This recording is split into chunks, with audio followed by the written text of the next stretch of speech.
흔적을 예수의 흔적을 가졌는가 그렇게 설교 제목을 잡고 그 가운데 좀 낯선 글자는 헬라어 글자입니다. 스티그마라고 흔적을 스티그마라고 그러거든요. 그래서 이 옛날에 노예나 범죄자들에게 불로 달군 이 인을 이마에나 소나 말 엉덩이에 찍는 것을 이걸 바로 스티그마라고 그랬습니다. 흔적이라고. 예전에 드라마 추노에 보면은 그 노비들 이마에 이렇게 불로 달고서 딱 찍죠. 소유를 너는 내 것이다. 소유를 의미하는 그런 의미를 가지고 있습니다. 성경 보면 하나님께서도 하나님의 자녀에게 인을 친다. 어디에 인을 친다고 그러죠? 이마에 인을 친다. 그럽니다. 요한계시록 7장 3절에 보면은 하나님의 종들의 이마에 인을 치기까지 너희는 나무나 바다를 해치지 마라. 그리고 입맞은 자의 수가 14만 4천이니 7장 4절에 그렇게 나오는 거예요. 하나님도 인을 쳐요. 인을. 그래서 이 인을 성령의 인이죠. 이 인을 맞은 사람들만 하나님의 소유입니다. 이 사람들만 구원을 받는 것이죠. 오늘 바울 사도는 내 몸에 예수의 흔적을 지니고 있노라 그렇게 말씀합니다. 몸에 예수의 흔적이 있다. 다른 흔적이 아니라 예수의 흔적입니다.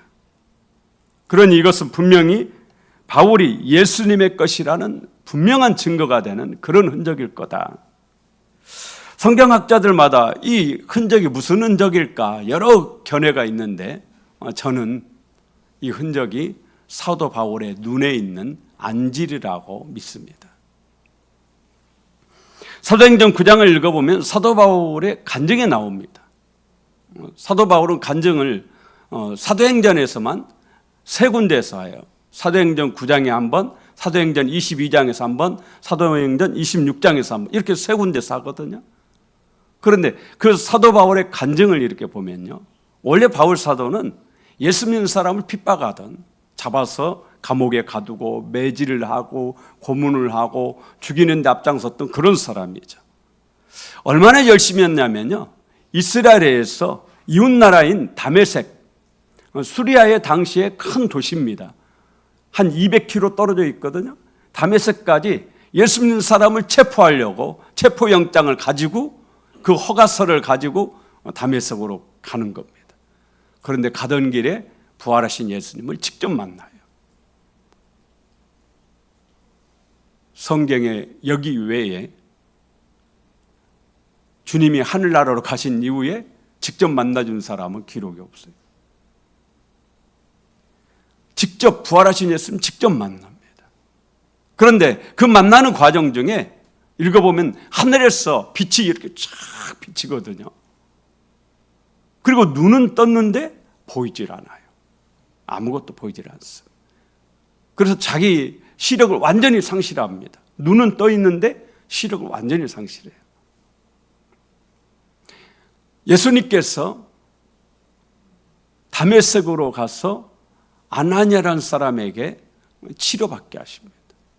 아나니아가 안수할 때 눈에서 비늘 같은 게 벗겨져요.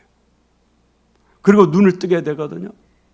이후로 사도 바울은 이 눈에 이 안질, 눈에 어쨌든 눈병 이걸로 인해서 평생을 고생을 합니다. 그래서 오늘 갈라디아서도 보면요. 갈라디아 6장 11절에 내 손으로 너희에게 이렇게 큰 글자로 쓴 것을 보라. 글씨를 작게 쓰면 안 보이니까 크게 썼다라는 거예요. 큰 글자로 쓴 것을 보라. 갈라디아서를 쓸 때까지도 역시 눈으로 인해서 고생을 하고 있다는 얘기죠. 바울 사도는 자신의 눈이 안 보일 때마다 눈의 안질로 고생할 때마다 자기가 과거에 얼마나 큰 죄인이었는가를 생각을 했을 겁니다. 오늘 읽은 갈라디아서는 유대 율법주의자들에 의해서 믿음이 흔들리고 있는 이 갈라디아 교인들에게 율법이 아니라 오직 예수를 믿는 믿음으로 말미암아 구원을 받는다라는 그 복음을 전파하고 있는 거거든요. 그 복음의 구원의 원리에 대해서 설명하고 있습니다. 또 율법으로 바울 자신을 공격하는 이 율법주의자들에게 은혜로 말미암는 구원에 대해서 선포하고 있는 것이 갈라디아서입니다. 그래서 갈라디아서는 로마서와 거의 내용이 흡사해요. 그래서 로마서의 축소판이다, 작은 로마서다, 그렇게 불리기도 합니다. 유대인들은 자신들이 유대인이라는 분명한 흔적을 가지고 있었고요, 지금도 가지고 있습니다. 그게 뭐죠? 2차 세계대전 당시에 독일의 히틀러가 유대인들을 잡아서 가스실에서 600만 명을 죽였다잖아요. 전 세계 유대인을 다 잡아온 겁니다. 근데 여러분 보시면 유대인 중에는 흑인 유대인도 있어요. 유대인이 다 이렇게 우리처럼 이렇게 생기지 않았어요. 얼굴이 까만 유대인, 흑인 유대인도 있거든요. 솔로몬의 후예라고 스스로를 주장하는 그 흑인 유대인들이 있습니다. 그러면 히틀러의 군대는 어떻게 얼굴 보고 유대인인지 아닌지 알았을까요? 바지를 벗겨보면 알았어요. 유대인은 반드시 뭘 해야 되죠? 할례를 해야 돼요.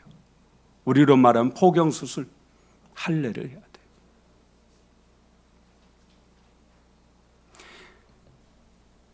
분명한 흔적을 이 유대인들은 지금도 역시 분명한 흔적을 가지고 있습니다. 할례하지 않은 유대인은 없습니다. 유대인이라면 다 할례를 해야 돼요. 그러므로 그들은 분명한 흔적을 가지고 있어요. 사도 바울은 그 율법주의자들, 그 유대인들에게 그들을 따르려고 하는 흔들리고 있는 갈라디아 교회 성도들에게 오늘 말씀하고 선포하고 있는 겁니다. 이후로는 누구든지 나를 괴롭게 하지 마라. 내가 내 몸에 예수의 흔적을 지니고 있노라. 할렐루야. 유대인들에게 할례가 그들의 스티그마, 흔적이라면 바울 사도에게는 눈의 안질이 그의 스티그마였다라는 거죠. 바울 사도는 눈의 안질로 고생할 때마다 자신이 얼마나 큰 죄인이었는지를 생각했을 겁니다. 그래서 디모데전서 1장 15절에 죄인 중에 내가 괴순이라. 바울 사도의 눈에 안질, 눈으로 고생하는 것을 사람들이 볼 때마다 그의 간증을 생각하고 바울 사도가 정말 부활하신 예수를 만났다는 사실을 확인할 수 있었을 겁니다. 그러므로 그의 눈의 안질이야말로 분명한 예수님의 흔적이죠. 그는 눈의 안질로 고생할 때마다 항상 자기가 과거에 어떤 사람인지 그걸 알고 스스로 겸손할 수 있었어요. 바울 사도와 비교조차 하는 것이 부끄럽지만 저에게도 허리 디스크가 있습니다. 20대 초에 방황하던 때 디스크가 생겨가지고 아직까지도 지금 한 40년 넘게 디스크로 늘 고생을 해요. 그런데 허리가 아플 때마다 항상 허리 아픈 것도 아픈 것이지만 허리가 아플 때마다 제 자신을 항상 되돌아봐요. 제가 과거에 얼마나 주님의 마음을, 예수님 마음을 아프게 했는지, 얼마나 나쁜 놈이었는지. 그래서 항상 하나님께 감사가 먼저는 감사해요. 그런데도 불구하고 저를 이렇게 하나님 써주신 것에 대해서 감사하고 저 자신을 항상 스스로 낮추는 그런 질병을 저도 가지고 있습니다. 아마 여러분도 저와 비슷한 분이 계실 거예요. 어떤 예수의 흔적 가지고 있습니까? 여러분이 예수님의 사람이라는 분명한 흔적, 어떤 흔적을 가지고 있습니까? 좋아하는 가수 중에 인순이라고 다 아시죠? 언젠가 이 인순이 씨가 텔레비전에 나와서 그런 얘기해요. 어렸어. 자기가 까만 피부가 너무너무 싫어가지고 그냥 얼굴을 문지르고 또 문지르고 정말 피가 날 때까지 문질렀더라는 거예요. 인순이 씨 아버지는 흑인이셨어요. 미군으로 왔다가 우리 한국 어머니를 만나서 인순이를 낳고 떠났습니다. 그의 아버지가 분명한 흔적을 남기고 간 거죠. 내가 네 아버지다 분명하게 알 수 있도록 흔적을 하게. 여러분은 하나님 자녀죠. 그러면 하나님 자녀라는 흔적은 무엇입니까? 하나님이 너는 내 자녀다 그러면서 여러분에게 새겨주신 흔적은 뭡니까? 그런 흔적을 가지고 있습니까? 바울 사도는 눈의 안질이 예수님의 흔적이었습니다. 바울 사도는 눈의 안질로 고생을 할 때마다 자기가 어떻게 예수님을 믿게 되었는지를 생각했어요. 자기가 과거에 얼마나 하나님 반대편에 서 있었는지를, 얼마나 어리석었는지를 생각을 했습니다. 그러면서 그 눈의 안질로 고생할 때마다 자신이 하나님 자녀라는, 내가 예수 믿는다는 분명한 확신을 가질 수가 있었습니다. 여러분에게도 이런 흔적이 있습니까? 흔적을 보면 난 하나님 자녀야. 이 흔적은 또 그런 역할도 하죠. 나쁜 길로 가려고 하면 질병이 도지는 거예요. 그래가지고 그 질병 때문에 얼른 깨닫고 돌아서는, 나를 바로잡아주는 그런 역할도 합니다. 나와 함께 하신다라는 그런 흔적 있습니까? 때로는 여러분을 하나님 앞에 겸손하게 만드는 그런 흔적 있습니까? 믿음이 흔들릴 때, 신앙이 흔들릴 때 나를 바로잡아주는 그런 흔적 가지고 계십니까? 바울 사도는 이 흔적이 너무 강렬하기 때문에 자기가 예수를 만났던, 부활하신 예수를 만났던 간증을 그 사도행전이라는 그 책에서 얼마나 많이 했으면 누가가 3번이나 기록을 했겠어요. 자신의 삶 속에 너무너무 그게 강렬했다라는 거죠. 야곱에게도 흔적이 있죠. 평생 사기꾼으로 살았어요. 그러다가 야곱 일생일 때 전환점, 야곱에게 수많은 사건들이 있습니다. 형을 팥죽 한 그릇으로 속이는 거, 형과 아버지를 속이고 형이 받아야 될 축복을 아버지한테 가로채는 거, 그리고 도망가서 베델에서 꿈의 사닥다리를 본 거, 수많은 사건이 야곱의 인생에 있지만 야곱에게 일생일 때 가장 획기적인 사건이 어디에 있느냐? 야복강가에 있어요. 천사와 밤새 씨름하는데 성경에 기록보면 천사가 이길 수 없을 것 같으니까 야곱의 환도뼈를 치다. 환도뼈. 그날부터 야곱이 어떻게 되죠? 다리를 절었더라. 다리를 절었어요. 그런데도 하나님은 야곱이라 하지 않고 이후로는 이스라엘이라고, 이긴 자라고 그렇게 부릅니다. 이긴 자지만 다리를 절면서 평생 절름발이로 살았습니다. 야곱은 다리를 절 때마다, 그 저는 다리가 쑤시어 올 때마다 그 야복강가에서 하나님을 만났던, 기도로 밤새 싸웠던 그날을 잊질 못했을 거예요. 그리고 이 저는 다리를 통해서 항상 자신의 신앙을 바로잡았던 겁니다. 그렇게 진정한 이긴 자로 살 수 있었던 거죠. 다윗에게도 스티그마 흔적이 있습니다. 다윗의 흔적은 놀랍게도 밧세바예요. 다윗을 다윗되게 한 것이 밧세바입니다. 다윗은 우리아 장군의 아내 밧세바와 간통을 저질렀습니다. 이 사실을 숨기기 위해서 밧세바의 남편 우리아 장군을 적진 한가운데로 보내서 화살에 맞게 죽게 하는 살인을 저질렀습니다. 그 결과 하나님께 엄청난 징계를 받습니다. 큰아들 암논이 배다른 누이 다말을 겁탈하고, 이 일로 인해서 다말의 친오빠인 압살롬이 다말을 겁탈한 큰형 암논을 살해하고, 이게 또 이어져서 압살롬이 역모를 일으켜서 아버지를 궁궐에 내쫓고 다윗의 아내들을 겁탈하고, 수없이 많은, 정말 말 못할 고통을 당합니다.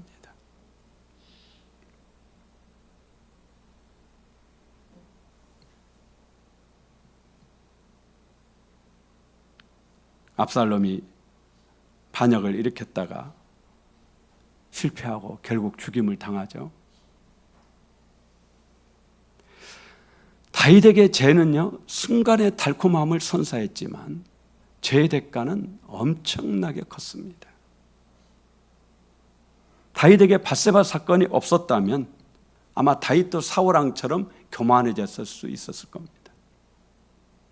근데 다윗은 그 밧세바 사건을 통해서 늘 자기 자신이 어떤 사람인지를, 자신이 얼마나 죄인인지를, 자기가 얼마나 못된 사람인지를, 얼마나 자기가 죄에 연약한 사람인지를 알게 된 겁니다. 그래서 항상 마음을 다잡고 하나님 앞에, 사람 앞에 겸손. 나 같은 놈이 뭔 할 말이 있겠느냐. 그러니까 겸손해요. 여러분, 우리 한국 개신교가 낳은, 아마 앞으로도 이런 분이 나오실지 모르겠어요. 한경진 목사님.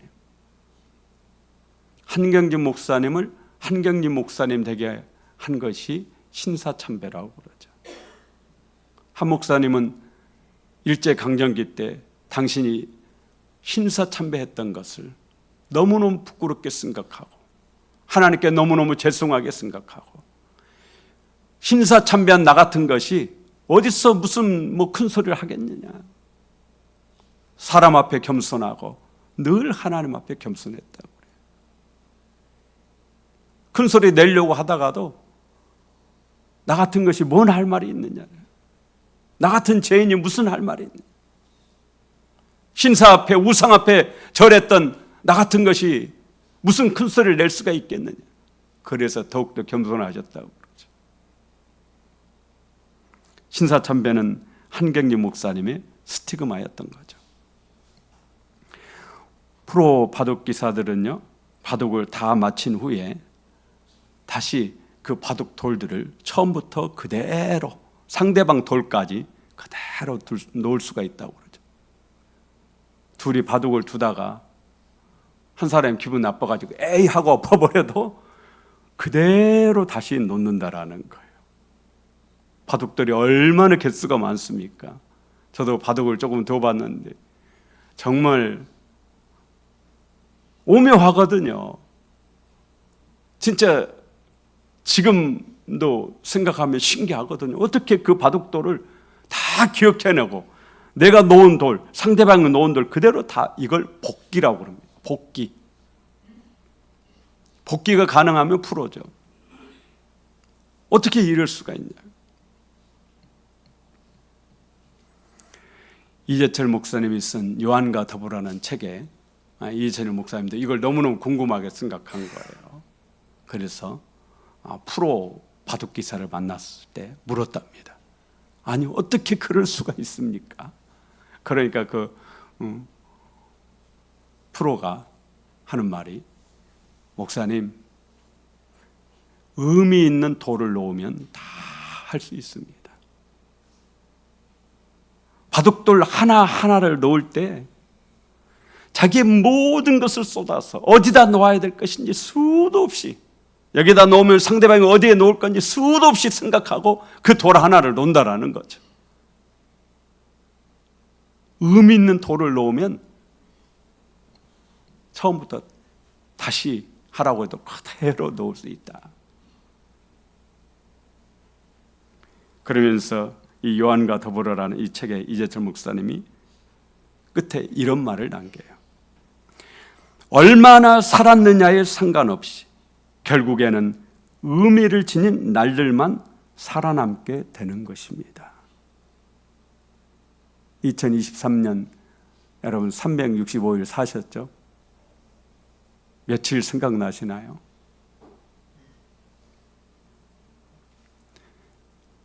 11월 26일은 무슨 날이었죠? 11월 26일, 작년 11월 26일이 무슨 날이에요? 작년 11월 26일에 뭐 했죠, 저희가? 저 11월 26일 생각나는데. 저희 선거날이 언제죠? 11월 26일 맞죠? 우리 성도님들이 선거에 별로 관심이 없으셨네요. 저는 그날이 선거날이라 저는 그 생각이. 또 생각나는 날이 언제입니까? 여러분 생일. 또 생각날이 언제예요? 아들 결혼식 날. 또 생각나는 날이 언제예요? 가게 오픈한 날. 또 생각나는 날이 언제예요? 병원에 입원한 날. 이런 날들 생각나시죠? 거기에 다 의미가 있기 때문에 생각이 나는 거예요. 얼마를 살았느냐가 중요한 게 아니라 얼마나 의미 있는 날들을 사느냐가 더 중요하다라는 얘기죠. 2007년 충남 태안반도 기름 유출 사고가 있었죠. 정말 세계적인 뉴스거리였습니다. 몇십 년이 돼도 그 피해가 그 원상이 안 될 거라고 이렇게 얘기했는데 모든 예측을 뒤집어 엎고 얼마 되지 않아서 태안반도에서 조개를 캐서 먹을 수가 있고 고기를 잡아 먹을 수가 있고 지금은 완전히 정상으로 회복되었습니다. 그런데 2022년 11월 26일, 여기도 11월 26일이네요. 태안반도에 가서 기름을 닦고 그 환경을 정상으로 하고자 하는 이 자원봉사자들 130만 명의 자원봉사가 130만 명이라고 그래요.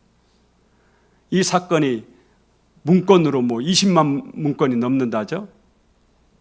그 문건이 2022년 11월 26일에 유네스코 세계 기록유산에 등재가 됐습니다. 그런데 그때 우리 우남 신안교회도 그의 겨울 눈이 펄펄 날리는 날 한 30여 명이 태안까지 갔어요. 그래가지고 그 기름때 저희가 갔을 때는 기름때를 많이 닦아버려야 기름때가 별로 없더라고요. 여러 교회에서 오셨더라고요. 130만 명 중에 80만 명이 기독교인이었다고 그러죠. 근데 그 사람들의 이름이 지금 유네스코 그 세계 기록유산에 다 기록이 되었다라는 거예요. 그때 함께 가신 분들, 여러분의 이름이 유네스코 세계 기록유산에 여러분의 이름, 제 이름도 거기에 기록이 되어 있죠.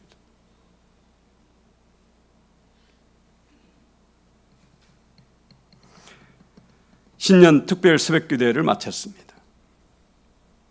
특성 부르신 분들 얼굴이 영상에 찍혀서 기록물로 남아있어요. 제가 그 중에 한 영상 캡처해서 우리 말씀 묵상 단톡방에 올리기도 했습니다. 오늘 신년 첫 주일 예배를 드리는 여러분의 모습을 하나님의 카메라로 하나님이 딱 찍고 계신 줄로 믿습니다. 그래서 우리는 모두가 다 코람데오예요. 하나님 앞에서 사는 거죠. 우리가 의식을 하고 못하고의 차이만 있는 것이지 하나님 앞에서 살지 않는 사람은 없죠. 하나님의 이 시간 여러분의 모습을 카메라로 딱 찍고, 우리 새벽에 설교하는 제 모습을 카메라로 이렇게 찍어가지고 영상 보내잖아요. 예배드리는 여러분의 모습을 카메라로 찍어서 영상 올려놓잖아요. 세월이 흘러도 그 영상이 없어지지 않습니다. 아, 옛날에 이 권사님이 이렇게 예배를 드리셨구나. 이때 여전도 회장으로 이렇게 특성을 부르셨구나. 성가대로 이렇게 봉사를 하셨구나. 이런 기록들이 다 납니다. 그게 바로 흔적이죠.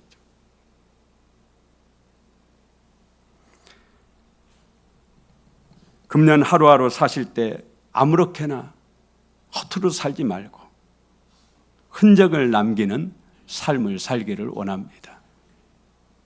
야곱처럼 하나님을 만난 간증이 있는 2024년 됩시다. 흔적은 다른 말로 하면 또 간증이라고 말했습니다. 사도 바울이 자기가 예수 그리스도 만난 그 얘기를 여러 번 하잖아요. 그게 간증이에요. 눈에 안질 이게 간증이거든. 야곱이 다리를 절 때마다 손주들에게 아들들에게 자신이 야복강가에서 기도로 씨름하던 그 얘기 하지 않았겠어요? 그게 간증이거든. 금년 안에 여러분 연말 되어서 아무것도 없는, 아무 생각도 나지 않는, 아유 그냥 되는 대로 살았다, 이런 삶이 아니라 정말 흔적을 남기는, 간증이 있는, 그래서 먼 훗날 20년 30년 후에 2024년 몇 월 며칠 그날이 딱 기억나는,